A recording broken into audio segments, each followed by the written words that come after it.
at that moment, you know, my 7 years in Cleveland, I had some good years, obviously, some great years. One was able to take the team to the NBA Finals.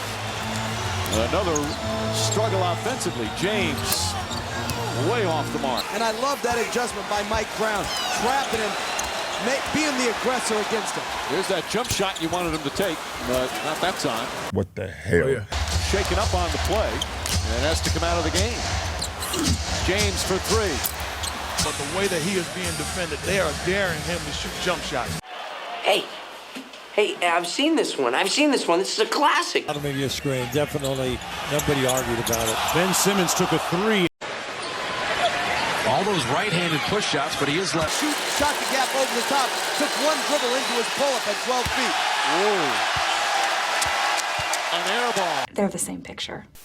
When it comes to every superstar in league history, they've all lost a series, had a bad game, and missed a game-winning shot. If you play basketball long enough, all those things are bound to happen. Now, when it comes to the top-tier players, when they eventually do lose, how we gauge them isn't just by their loss, but how they played when they lost. For example, did you average 40 points per game, have an all-time series, and your team just wasn't good enough to win that series? On the other hand, did you underperform, underwhelm, shoot 35%, and also lose? LeBron James fires away. The crowd getting on its feet. James for three. Won't go again. Bad pass deflected off the rim. Smells like a used diaper filled with Indian food. For a lot of the LeBron James sycophants, they'll admit 2011 vs. Dallas was an awful series. That loss was on LeBron James. But looking at prior to that series, they don't mention 07, 08, 09, or especially 2010. And one of the big reasons they don't is someone like Michael Jordan in his career never had as damning a stretch as LeBron James from 07 to 2011. So starting off in 2007, some big time myths to debunk off the jump. This Cavaliers team in 07, they weren't some underdog Rocky Balboa, a Cinderella team. This Cavs team by all accounts was a very good team that if things broke right, they could make the NBA Finals. And looking back at the old ESPN archives, out of the 10 expert panelists, 4 out of the 10 picked Cleveland had the best record in the East. Look at someone like Greg Anthony. Breakout year for the Cavs, the best chance to challenge Miami. Chris Broussard. The Cavs will approach 60 wins. Then Tim Legler. Cleveland could make the NBA Finals. Again, the Cavs at worst were a top 3 team in the East, and depending on who asked, they're the best or second best. Now with that being said, this Cavaliers team was not a great NBA team. Why they ranked that high is they played in the East. The East at this point was a complete and utter joke. As looking at the Cavs' route to the NBA Finals, it's as follows. First round, the Washington Wizards, no Gilbert Arenas, Caron Butler, they won 41 games even with those guys. The second round, the exact same story, a 500 Nets team that was going absolutely nowhere. And then conference finals, the Detroit Pistons no longer had Ben Wallace, Hall of Fame coach Larry Brown. You suck! Now looking at the NBA Finals, Spurs vs. Cavaliers, let's be real. The Cavs weren't favored, they were not going to win this series. But here's the added detail nobody talks about. Coming to this series, a sweep was completely off the table and a foreign thought. Yes, the Cavs were underdogs, but getting swept, that's highly unlikely. Look at the ESPN predictions, it's 5 games, 6 games, 5 games. You know, the Cavs will get beat, but they're not going to get swept. The main reason people thought this was the Cavaliers were an elite defensive team and a top-tier rebounding team with great post defenders. But Jeff, they're a team that has slowly become one of the better defensive teams in the league. Right, everybody talks about San Antonio, and rightfully so, but I love the idea of how good Cleveland is defensively and rebounding-wise. Give a lot of credit to Mike Brown because last year I thought they were a bad defensive team, but they really sold out, made a commitment on the defensive end, and because of that, they are here. Greg Popovich says that the Cavs are the most underrated defensive team in the league. Correct! Unlike the narrative of this Cavaliers team, they weren't some bum squad that had no strengths. Their main strength was defense. In the mid-2000s, that was extremely vital. As looking at LeBron James offensively, he wasn't some monster, some dynamo, just taking over every single game like fans make you think. LeBron in this run to the finals had good overall stats, but it wasn't dominant LeBron James going off carrying every single game. The one game he did carry them though was Game 5 in Detroit. Just got to give it up to him. That game was fantastic, an all-time great carry job. But looking at the entire run, that is the exception to the overall rule. As looking at LeBron versus Eastern Conference, 9 total games at 25 points or fewer. The Cavs those games had a 5-4 record. And look at those 4 losses. When he scored 20 versus the Nets, they only lost by 9 points. 19 versus the Pistons, they lost by 3. 18 versus the Nets, again lost by 9. And 10 versus Detroit, and only lost by 3. The biggest myth of this Cavaliers team this run to the finals is that LeBron James every single game was carrying them on both ends. Again, Game 5 was fantastic, an all-time great game. But that game was a Game 5. To make the NBA Finals, you also had Game 6. That game LeBron James shot 3 for 11, and what happened? They won by 16 points, blew Detroit out of the building. You saw after his great 48-point game in Game 5. Of course, Game 6 he didn't have to score because his teammates did the job. What did you just say? He didn't have to score because his teammates did the job. Say it again to my face. He didn't have to score because his teammates did the job. If you look at this Cavs defensive ranks, they were an elite defensive team even compared to the best teams in the postseason. Opponents' field percentage, they ranked first. Opponents' 3 percentage, they ranked fourth. Opponents' points per game, also first. Defensive rebounds, second. And defensive rating, again, second. So with that context in place, look at Game 1 of the NBA Finals in San Antonio. In LeBron's NBA Finals debut, it was a pretty abysmal start. This guy on the field to start the game was 0 for 8, had more turnovers than made field goals. It was a comedy of errors. And here's the funny thing, despite LeBron being a net negative, being atrocious, the Cavs came in the third quarter only down by 5 points, which once again proves this team's calling card was their defense, not LeBron's offense. And speaking of LeBron's offense, heading to the fourth quarter, it's disgusting. 8 points, 2 of 12 shooting, 5 turnovers with a negative game score. James for 3. Look at the final result, and you can't argue with Tony Parker. James, shot clock at 2, offensive foul. James on a pull-up. And defensively is the reason why they're only down 4 in this first half. They've gotten it done defensively and given themselves a chance. Got to come in and pinch and get the free throw line rebound. LeBron James dribbled it off his leg, but still looking for his first field goal. James for 3. Hey, LeBron. Ben Simmons is here. We're all good. When it was all said and done, the Cavs in Game 1 only lost by 9 points, despite LeBron James doing nothing offensively. Look at these Game 1 stats: 14 points, 6 turnovers, 25% shooting, and a game score of 5. And Michael Jordan's finals career's lowest scoring game was 22 in 6 trips to the NBA Finals.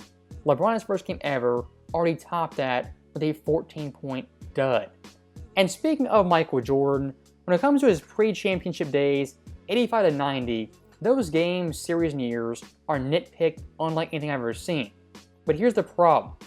Michael Jordan's lows in that stretch aren't even lower than LeBron James in this one single game versus the Spurs.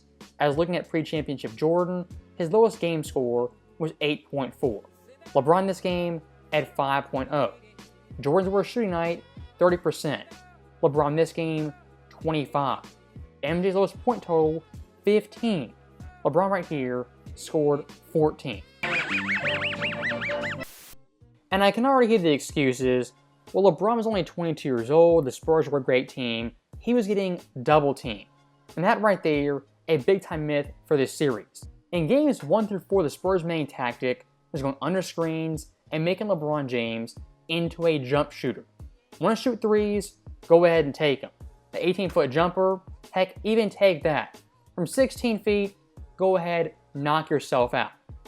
LeBron's big time flaw right here is he had no jumper. So double teams, you don't really need them. The only time LeBron James got doubled was on pick and rolls when they blitzed hard and hedged really far out.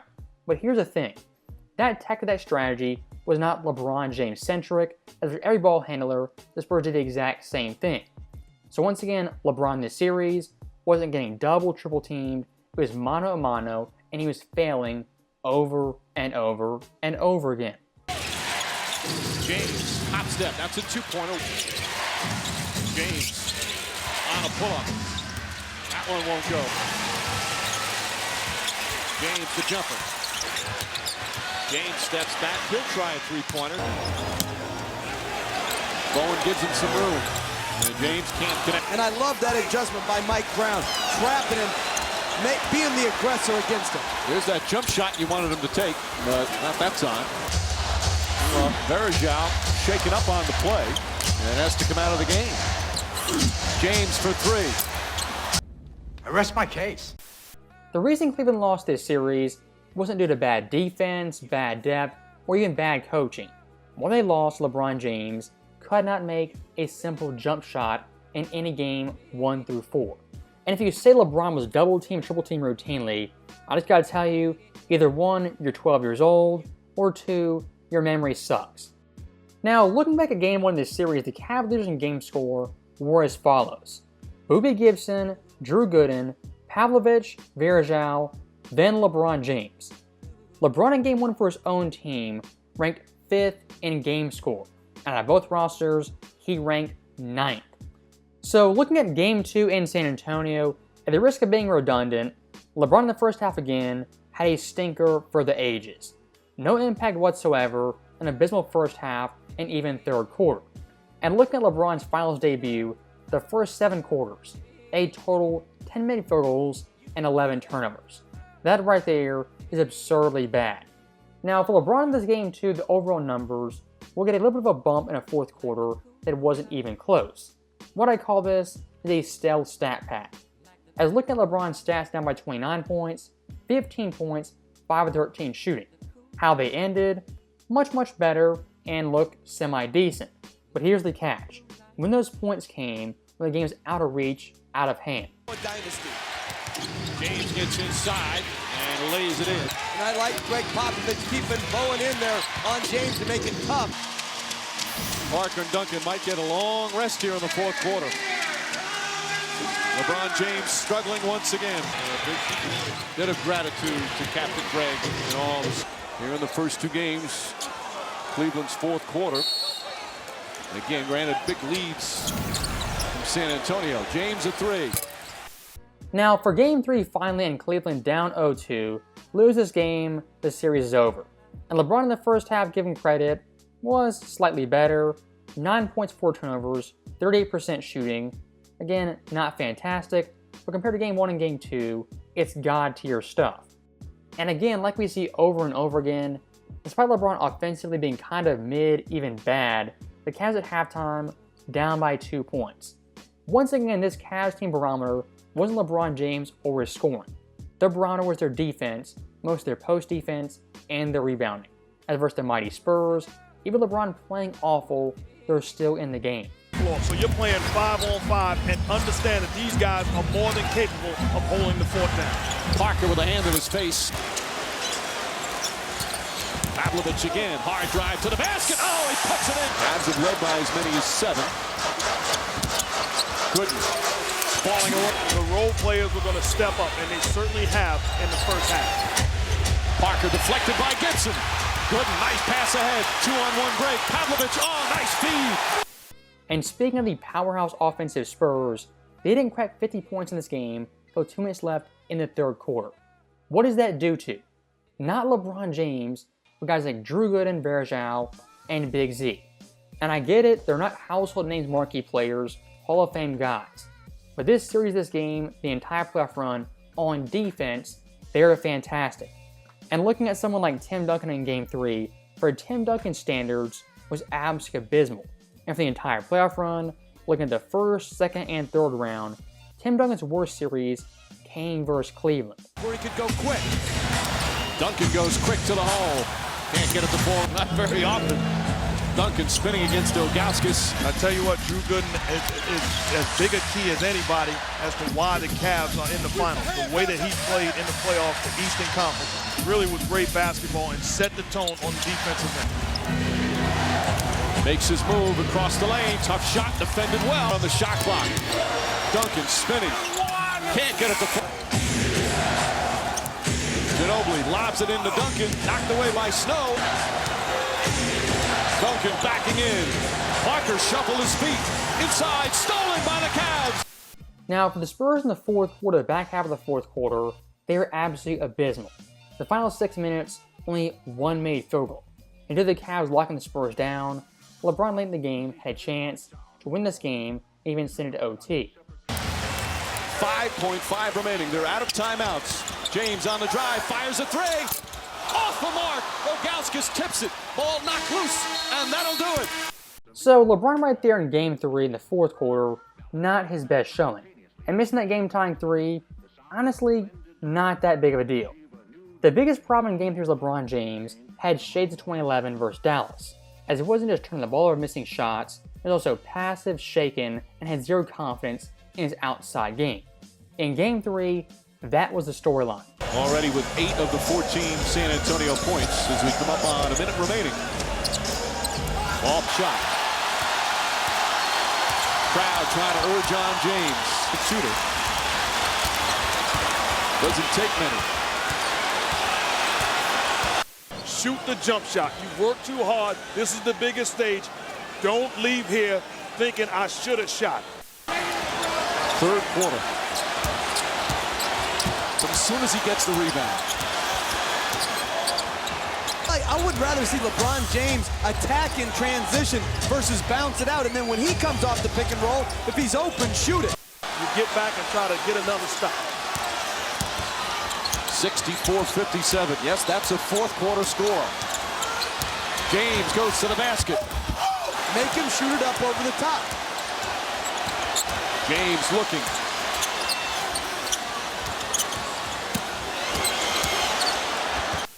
But the way that Bruce Bowen is defending you at the foul line, at some point you have to shoot that jump shot.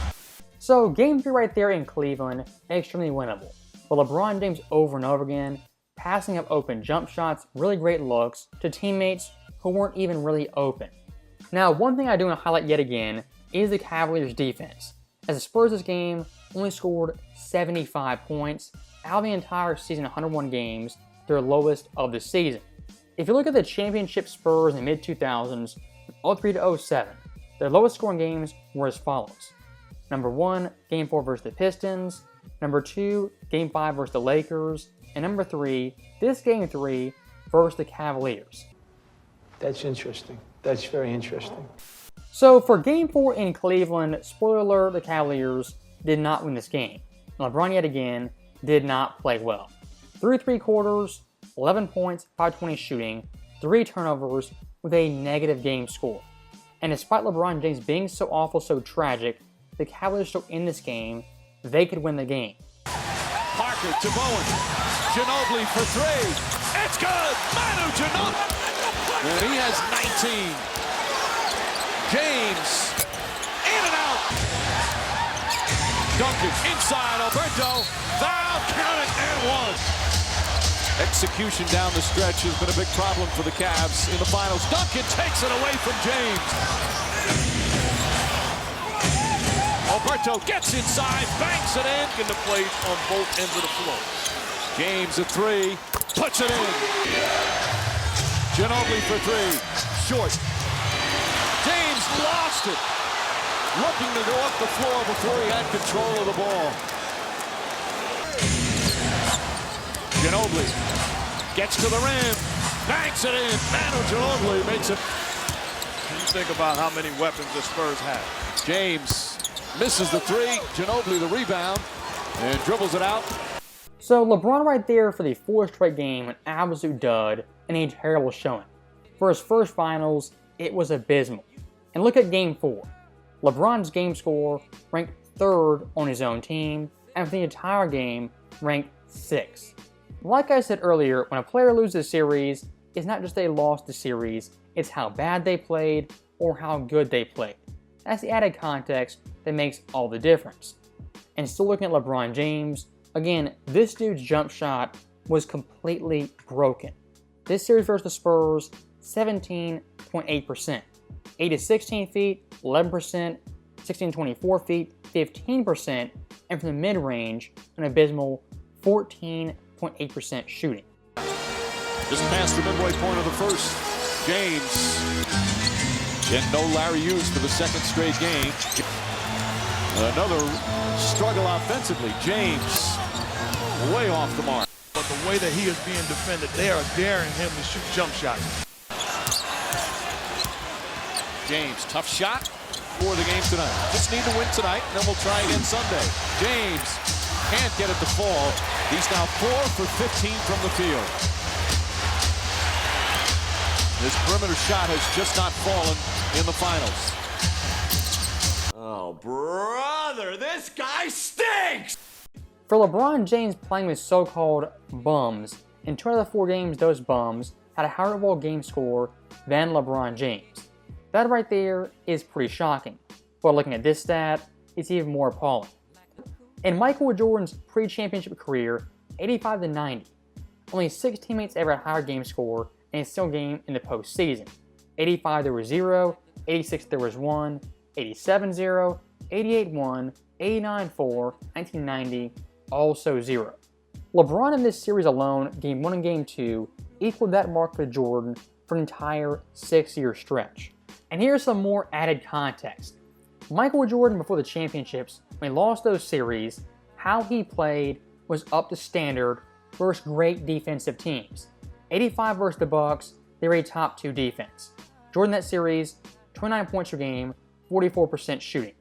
Versus Boston, the best defensive team in the league, 44 points per game, 50% shooting. The next year versus Boston, also highly impressive, 37 points per game, 41% shooting.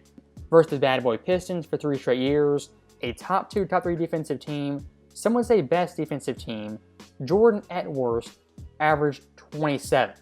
Again, if you want to knock Jordan for losing, go ahead and do that. But here's the one thing I want you to do. Be consistent with LeBron James and Michael Jordan. If you're going to knock Jordan for losing, also knock LeBron for losing. In this case, do it more so, as LeBron's overall level of play was far, far inferior to Michael Jordan even when he lost. He ain't lying. And look at LeBron's game score for this series, a staggering 10.6. For superstar standards, all-NBA standards, heck, even all-star standards, that's a terrible series. And here's a double standard. LeBron playing that bad and losing for LeBron James sycophants is never held against him. Michael Jordan, he loses and plays well, that is always held against him. Look at Michael Jordan's series losses versus the Bucks, Celtics, as well as Pistons. This guy's game score every series is double LeBron James versus the Spurs. Like I said earlier, and I'll say over and over again, it's not just that you lose a series, it's how bad or how good you played. For MJ when he lost, he still played great. When LeBron lost, he played abysmally bad. As looking at his overall numbers, 22 points per game, 5.8 turnovers, 35% shooting, 20% from 3, and from the line, under 70%. I love this guy, man. That's what I'm talking about. Antonio with great ball distribution. Already with 12. Could have gone to somebody else. And then, after having the chance to That's getting it done, and this team has a bright future. He stinks, and I don't like him. That right there is terrible. On the biggest stage, inexcusable. But here's the added detail. If you look at Michael Jordan's absolute worst scoring series and shooting series, those series still rank higher LeBron James in the 07 finals. That's how bad he was and how inferior he was to any version of Michael Jordan. And again, I don't care how old you are, how young you were, how many years you played. If you play that bad, as a black mark on your resume, you can never erase. And look at something like turnovers. LeBron this series at 5.8. In games 1 through 4, had at least 5 every single game. In Michael Jordan's career, not once, they have 4 straight games of 5+ turnovers. His longest streak was only 3. And look at that average, 5.8, the second worst in finals history. Now, here comes James. Hooked away from behind by Ori. On the guy I am defending. Bad pass stolen by Ginobili to them in the Utah series in both the first 2 games. Big leads. He said, I'm more concerned about my turnovers. He has 12 turnovers. He said, if they're going to trust me to touch the ball almost the entire game, I can't turn it over. Phoenix and Dallas had better regular season records. Ginobili picks up the loose. Gets to play the same exact way. Unselfish and good shot. Pass, bad one. When you take all this into account, the turnovers, the poor jump shooting, the bad fourth quarter play, combine it all into one, it's a terrible, terrible series you simply can't overlook, regardless of age or roster construction. And here's my last, final point. When it comes to great NBA Finals runs, great playoff runs, great carry job, this run from LeBron James is vastly overrated. As looking at someone like Jordan, 1989, a better overall run, top to bottom. Jordan that playoff run, 35-7-8 with 2 steals, 51% shooting. LeBron this run, 25-8-8, 2 steals on 42% shooting. And you might say LeBron James, well, he made the NBA Finals. And that's a valid point. Michael Jordan did it. But here's the thing. MJ versus the eventual champions played much better and got 2 games off them. And those champions were the bad boy Pistons who won 60+ games. Compared to the 07 Spurs, very, very comparable. And Jordan that series actually played fairly well. Compared to LeBron James versus the Spurs was an absolute no-show and a net negative. What this run boils down to the Eastern Conference being so bad. As look at the East versus West, it's not even comparable. The Cavaliers in the West wouldn't be a top 5 seed. And look at that top. The Mavericks, Spurs, and Suns. In 07, those teams were the only championship contenders, and they're all in one conference, which was not the East. And look at the best players in the league, the All-NBA players. First team, Kobe, Duncan, Nash, Dirk, and Amari. That right there, all players from the West. Look at second team, Yao Ming, T-Mac, Bosh, Arenas, and LeBron James. Third team, Dwight, D-Wade, KG, Chauncey, and Melo. Out of the 15 All-NBA players, 9 of them came from the West. Now, the East, those 6 players, 2 of them were future LeBron teammates. So that right there is the end of the video. And like I said over and over again, when it comes to the 07 Finals, LeBron James was completely abysmal. If you ask me, he was so bad, so atrocious, he gets absolutely no pass. As always, thank you guys for watching. Hope you enjoyed it. I'll see you next time.